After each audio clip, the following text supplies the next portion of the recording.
Yo, hey folks, how's it going? It's Kevin, Big K Horror, and I just want to talk a little bit about this movie I got that I watched, and it's a crazy-ass movie, and that movie is the 1987 horror film, The Curse, starring Will Wheaton. It's based on H.P. Lovecraft's, I believe, The Colors of Outer Space.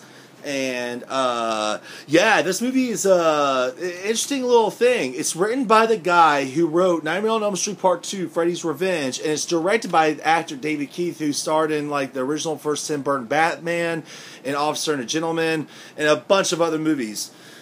He directed this. I think this was his directorial debut. And also, you know, Will Wheaton, and it stars Will Wheaton's little sister in her first film, and has a cast member from Dukes of Hazzard, I think, in it. And yeah, so it's pretty much a science fiction horror movie romp. You know, one of those on the down home, you know, horror films. You know, where it's on the farm.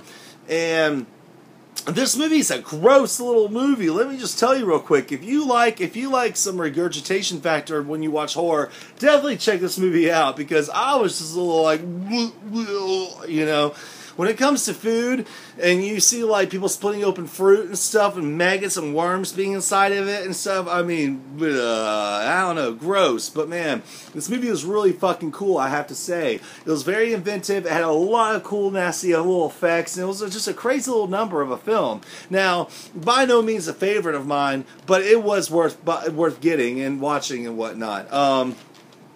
So yeah, but pretty much what it's about is, you know, it's Will Wheaton stars as a little kid who, you know, lives with a family, a very religious farm life, you know, with a family, and one night a meteor comes and hits nearby the woods on the farmland, and contaminates the water source, which of course contaminates the water, the plants, the crops, everything that they grow.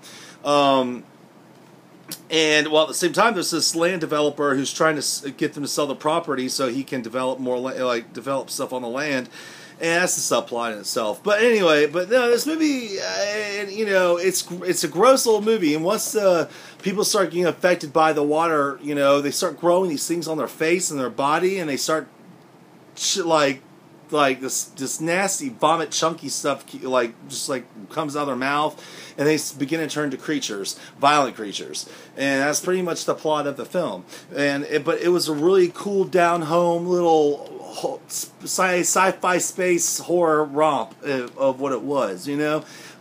Very gory. From what I understand, Lucia Fulci oversaw the gore effects in the second unit of the film, so if I'm correct.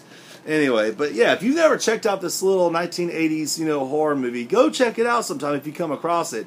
Also, it has no relation to any of the other movies called Curse. Like Curse 2, The Bite, Curse 3, The Final Sacrifice, Part 4, The Ultimate Sacrifice. None of them have anything to do with each other. They're all just titled Curse for their own reasons. Alright? So just to clear that up.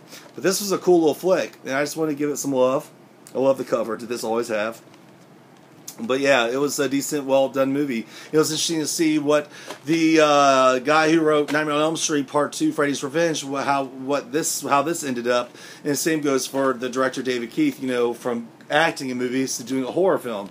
Very interesting little movie, I have to say. So if you're into like the sci-fi horror movie genre, you know, everything from the Deadly Spawn to the Blob to Extra, you know, the Being, all that kind of stuff, definitely check this movie out sometime. All right, and I'm out. Peace.